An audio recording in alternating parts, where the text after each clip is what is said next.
அந்த பையன் பேரில் போய் நீங்கள் வந்து 2 கோடி ரூபாய் தூக்கி அக்கௌண்ட் ட்ரான்ஸ்ஃபர் பண்ணுறீங்கிறது எவ்வளவு ஒரு ஒரு அநியாயம் இல்லையா?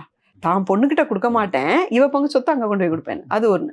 அதுக்கு அடுத்தது பார்த்தீங்கன்னு சொன்னால் நகை நட்டு. அந்த நகைங்கிறது வந்து அதுலேருந்து எந்த ஒரு இன்கமும் வராது. அதே ஒரு லேண்டாக இருந்தது அப்படின்னு சொன்னால் அந்த பொண்ணுக்கு அதுலேருந்து ஒரு வாடகையோ ஒரு விவசாய வருமானமோ ஏதோ ஒரு வருமானம் வந்து தொடர்ந்து இருந்துகிட்டே இருக்கும். இந்த சூழ்ச்சி பாருங்க, பெண்ணுக்கு அதுலேருந்து தொடர்ந்து எந்த வருமானமுமே வராத ஒரு விஷயமாவே அவளோட பங்கு சொத்தை வந்து காலி பண்ணுவாங்க. ஸோ அந்த அதை கொண்டு போய் இவங்க நகையாக போட்டுட்டாங்கன்னு சொன்னால் அந்த பொண்ணு அப்பப்போ போட்டுக்கிட்டு ஒரு பெருமையாக, அந்த ஆணினுடைய ஒரு பெருமையாக, அந்த அப்பாவுடைய ஒரு பெருமையான நகை ஸ்டாண்டு, உயிரோடு இருக்கக்கூடிய நகை ஸ்டாண்டாக அந்த பொண்ணு கொஞ்சம் கொஞ்சம் அங்கங்கே தெரிஞ்சு. நாளைக்கு அந்த ஆணுக்கு ஏதோ ஒரு பிஸ்னஸ் லாஸ் ஏதோ ஒன்றுனா ஃபஸ்ட்டு காலியாகிறது எதுவாக இருக்கும்? இந்த நகை. இந்த பொண்ணுகிட்ட கேட்க கூட மாட்டாங்க, அது உன் கடமை, நீ கொடுத்து தான் ஆகணும் அத்தனையும் அப்படின்னு சொல்லி. அதே இந்த பொண்ணு வந்து நான் என் நகையை விற்று நான் ஒரு பிஸ்னஸ் பண்ணுறேன்னு சொன்னால் எத்தனை வீட்டில் சம்மதிப்பாங்க? உட்காந்து வஞ்சிக்கிட்டு தான் இருப்பாங்க, பெத்த வீட்லேயும் சரி புகுந்த வீட்லேயும் சரி.